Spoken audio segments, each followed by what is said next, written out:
Beijing. When President Donald Trump threatens China with more tariffs, Lulu thinks of her commission checks and smiles. It's a good time to work in the fake handbag business. The shadow industry, already a big money maker, stands to reap another potential windfall from the trade war, which escalated this week. Knockoffs of famous brands, Coach, Kate Spade and others, are mostly made in China and arrive at U.S. shores through clandestine channels built to dodge authorities. The authentic purses and their components, also made in China, are shipped through official routes and would face Trump's proposed new duties of 10% effective next Monday. This all stacks up in favor of the counterfeit labels at every step of their illicit journey, from factory floors in China to street vendors in cities worldwide. Shoppers come to Lulu's cramped stall in Beijing's 7-floor silk market to get replicas of Coach bags at half price, cheaper for seasoned barterers. The 32-year-old copycat merchant, who agreed to an interview using only her nickname to stay under the radar, said the goods come from a site in the southern province of Guangdong. No middleman and no taxes, she said. If prices for brand-name bags swell on international markets because of tariffs, Lulu predicts it can only be good for Chinese knockoffs. More people will think, why not just buy a bag here? She said. The next wave of tariffs target another $200 billion in Chinese imports, including handbags, leather and silk. This prospect alarms both American fashion designers and global authorities, because U.S. firms already lose billions each year to counterfeiters. Officials also link knockoff sales to organized crime groups that exploit child labor. A tariff on a genuine bag is a subsidy for a fake, said Susan Scoffidi, a New York fashion lawyer focused on intellectual property. The global counterfeit trade for all items, from purses to electronics to software, is worth $461 billion, according to the latest estimate by the Organization for Economic Cooperation and Development. That is more than the global drug trade, and more than 85% of the handbag replicas originate in mainland China and Hong Kong. A fifth of counterfeit busts worldwide involve American brands.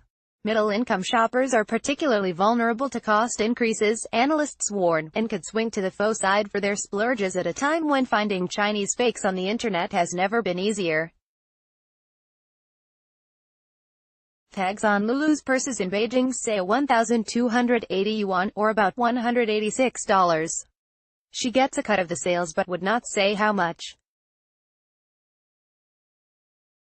Another merchant, who declined to provide her name, told The Washington Post that she earns between $730 and $1,200 per month, depending on the appetite for knockoffs.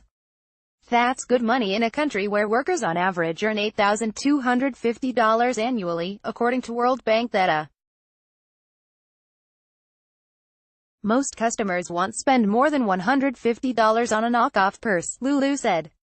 That includes Lauren Everett, a 29-year-old flight attendant from London, who visited the silk market on a recent afternoon to browse the deals.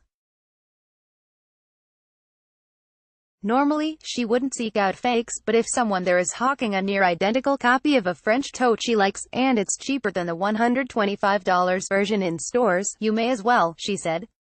About 7,000 miles away, New York handbag designer Rebecca Minkoff became the most prominent face of the fashion industry's rising concerns last month. She testified to the U.S.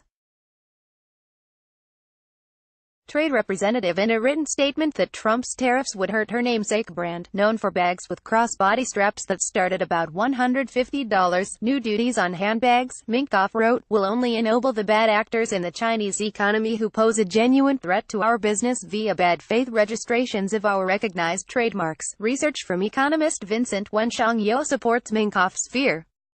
When the cost of legitimate goods rises, so does demand for counterfeits, Yao wrote, sparking a substitution effect. Soaring prices are inevitable if businesses have to absorb higher border taxes in the widening trade battle, said Brent Cleveland, executive director of the Fashion Jewelry and Accessories Trade Association, which represents 225 U.S. Any disruption of the supply chain will obviously increase costs, challenge compliance and promote discord, Cleveland said. Warnings from industry groups came weeks after authorities made their largest seizure of fakes at the Port of Newark. In late August, the federal government announced that it had confiscated enough knockoffs from China imitating Coach, Michael Kors and Tory Burch, among other fashion brands, to stuff 22 shipping containers. Authorities estimated that the load represented a loss to U.S. companies of nearly $500,000. Beijing has pledged over the years to crack down on the fakers, slamming online retail giants such as Alibaba for failing to eradicate replicas on its platforms. Officials also routinely inspect brick-and-mortar stores. But, as The Economist Yao points out in his research, they may not take the job too seriously because local vendors rely on the income. Often, he wrote, sellers seem to know precisely when to hide their merchandise. Such appeared to be the case this month at Beijing's Pearl Market, another counterfeit hotspot. As hundreds of African delegates visited the capital city in September for an economic summit, merchants told the Post that security had tightened so they did not have their goods on display. Instead, they led buyers to unmarked apartments down a nearby alley and showed them closets full of knockoff Gucci, Prada, Michael Kors and Louis Vuitton handbags, also from Guangdong, the manufacturing hotbed in the south. Merchants encouraged foreign customers to share their social media usernames with friends back home. They were happy to take international orders. Published by The Washington Post.